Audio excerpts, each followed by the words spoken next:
Hey, this is Dr. Corey Glenn. I wanted to show a quick technique for the real denture geeks that really like to do high-end dentures where you might do a hydrocast reline. I think hydrocast is one of the best kept secrets in dentistry just because of its ability to do a true functional impression that can settle itself in over the course of 4 or 5 days, make perfectly formed borders, really get it seated nicely, and then go back and use that as your functional impression to make the denture.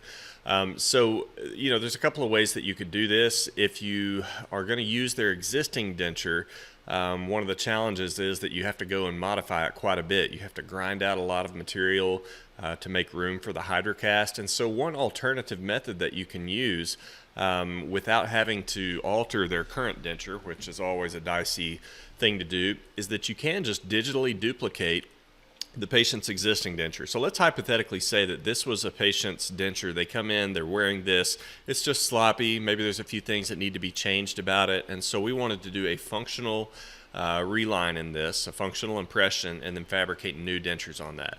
Well, what I'm going to do is I'm going to be able to trim back and create a uniform space inside of this that can accommodate my hydrocast or whatever functional impression material you want to use.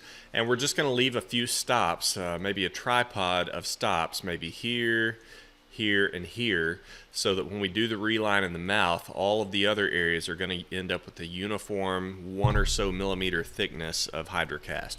So let's go through how we would do that. I'm also going to reduce back the borders. And so the way we start this process is I open up that STL of the denture in Mesh Mixer. I'm going to go ahead and use the select tool and choose a pretty large spot size, and I'm going to color in all of the borders back to, just slightly rolled over the edge, maybe not even that much, probably like so. Take the border down 1 to 2 millimeters so that can now become replaced by hydrocast, as well as select all of the internal. So I'll time lapse this so you don't have to sit here and watch me do this.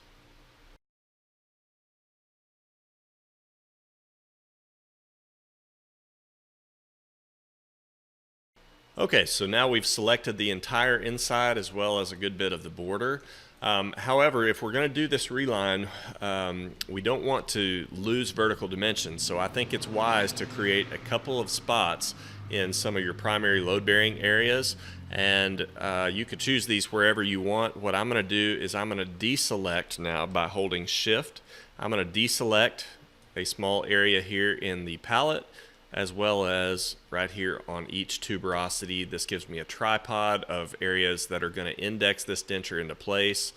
If you wanted to, you could even maybe come in and put a slight area right there and right there just across the ridge. But these are going to be the only areas that touch. Everything else is going to get covered in hydrocast. So let's say we're hypothetically going to go with this. Now what I'm going to do is go to Modify, Optimize Boundary, Smooth Boundary, and as you can see, that's going to make this a much smoother area.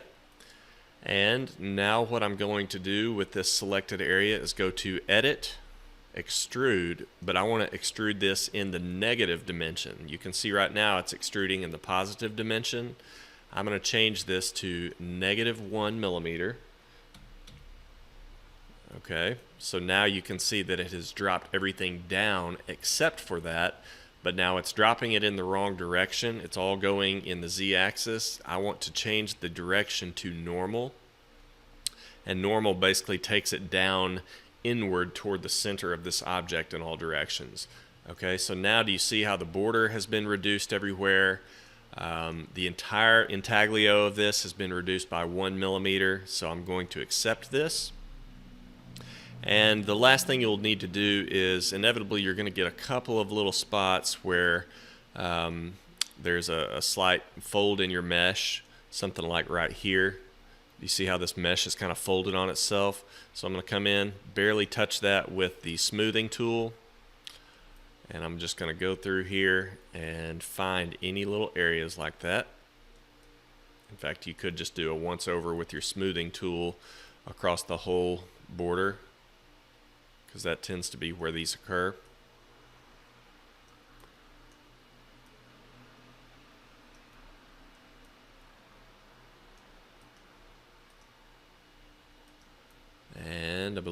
that has done it. Okay, so now you have these 5 tissue stops that I integrated in there, and again, you can put those wherever you want, but these are the areas that I chose.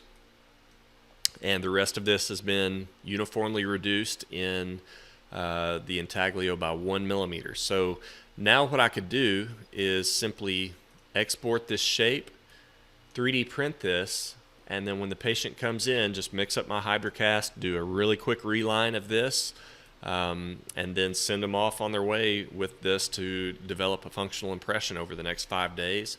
When they come back and everything's comfortable, they're happy with it, then we're ready to proceed with making the final denture on our newly fabricated functional impression.